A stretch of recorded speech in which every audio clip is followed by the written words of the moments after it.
Serena Hotel hapa katika siku ambayo Rayvanny amesema leo bwana ni siku ambayo atakuja kusema yote, and of course ametoka kupata shavu kubwa ubalozi mwingine huu. Upige betu zungumzana hapa, tuelezee mawili matatu, tupige naye stories za kazi zake pia. Inakuaje shughuli?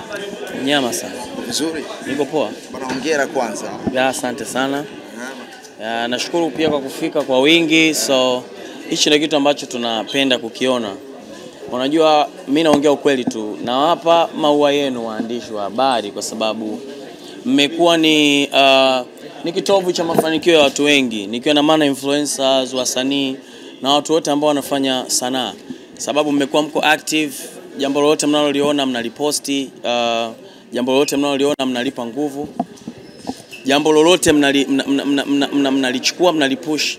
Hicho ni kitu kizuri sana. Kama leo tumesema tutakuwa tunazungumza, mmefika kwa wingi, so mimi niwashukuru sana kwa hilo. Mnafanya kitu kizuri sana for the industry. Yes. Sawa sawa. Rayvanny sio msanii wa show off sana, hupendagi kuposti kazi zako, lakini mara nyingi huwa zinaongea digital platform zako tunaona zinafanyaga vizuri. Tuna ushahidi wa Nesa, moja kati ya ngoma ambayo mpaka sasa hivi katika digital platform inafanya vyema sana.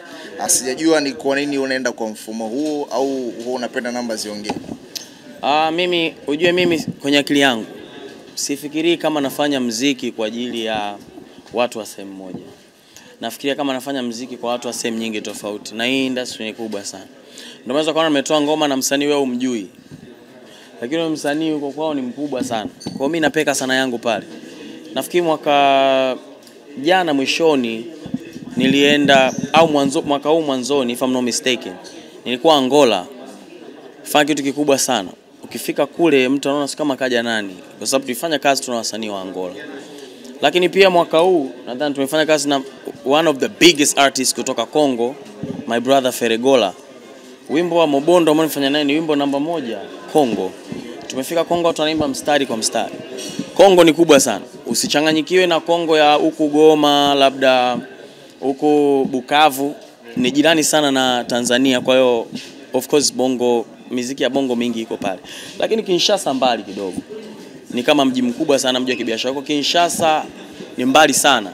Wanaiti sana wa Kongo wenyewe. Kwa kufika kule na kupata nafasi ya kuperform, na ukiangalia mimi ndo msanii wa kwanza kutoka Tanzania ambaye nimeperform Kinshasa. Msanii wa kwanza kwenda na kuperform Kinshasa.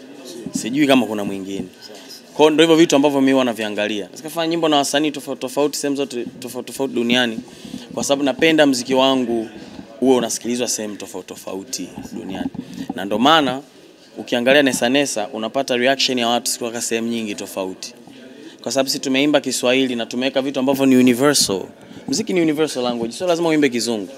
Lakini unaona mataifa tofauti wanafurahia kitu ambacho tumekifanya. Na sisi kuposti kuonyesha kwamba tuna appreciate hicho kifanya, sio kubrag, ni kutangaza sanaa yetu. Kwa sababu sanaa inavyozidi kuwa kubwa, soko linazidi kuwa kubwa. Soko linavyozidi kuwa kubwa, imagine msanii wa Tanzania anaenda kufanya show O2 au anaenda kufanya show Wembley Stadium. Unafikiri media ngapi za Tanzania zitaenda? Show ya nyumbani. So wanavyoenda wasanii international, hata media zinaenda international. Umenielewa sijui? So hii ni kwa ajili ya sanaa yetu kiujumla. Kuliko kukaa kuanza kutafuta maneno ya kumtukana mtu, kukaa kutafuta maneno ya kumdisappoint mtu. Ni muda kukaa kwanza kusupport kile kitu ambacho tunakifanya. Rayvanny upo katikati ya wasanii A-list, na wewe ndo msanii pekee pia umeonyesha kutokuwa na sintofahamu na msanii yote yule, Platinum, Alikiba, Harmonize. Na juzi tu katika tuzo za Trace tumemwona pia Platinum akiwa na Harmonize, Alikiba akiwa na Harmonize na nini. Pengine ni miongoni mwa ndoto zako kuhakikisha wasanii hawa A-list wanakuwa katika umoja kama ambavyo upo katikati yao? Unaweza ukaona mwenyewe kwa macho yako kwamba watu wote wako fair. Na unajua watu wengi wanapofika time wanakuwa na mafanikio, chuki zinapungua. Ujue shida labda au kukosa kiasi, kukosa pesa, sometimes inahitaga ugomvi sana. Lakini God is good, industry inakuwa, wasanii wanapata riski, na tunakuwa na umoja na ushirikiano, na kila mtu anafanya vitu vyake. Ushindani unakuwepo labda kwenye kazi kwamba nataka kutoa kazi yangu bora kuliko kazi ya mtu mwingine. Lakini zile chuki za personal na mind huyu na mchukia usio sawa. Na ni kitu kizuri unapoona wasanii wanakuwa kitu kimoja. It's not bad. Yeah. Hongera sana Rayvanny kwa dili la leo, lakini pia hongera kama msanii ambaye una exposure. Unajua umezunguka kwenye tuzo tofauti duniani, kuna sehemu tofauti. Naona hata miwani yako ina chui pembeni. Custom made? I don't want to talk too much about my stuff, lakini yeah, that's my look. Okay. Mimi nataka tuzungumzie tuzo za Trace. Nafikiri wewe kama msanii utakuwa ulikutana na comments tofauti mtandaoni kuhusiana na tuzo za Trace na hasa show ya Mario. Inaonekana kama amezingua kwenye performance.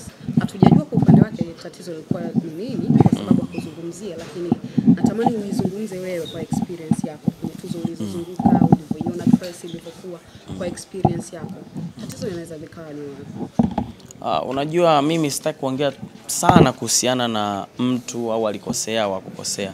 Sana wataongea mashabiki ambao ndo wanaoona. Unajua mashabiki sasa hivi wengi wanajua vitu, huwezi kuwadanganya. Dunia wako nayo mkononi. Wanajua wasanii wapi, wanajua wasanii walotoka nje, wanajua wasanii wa nje wanafanyaje.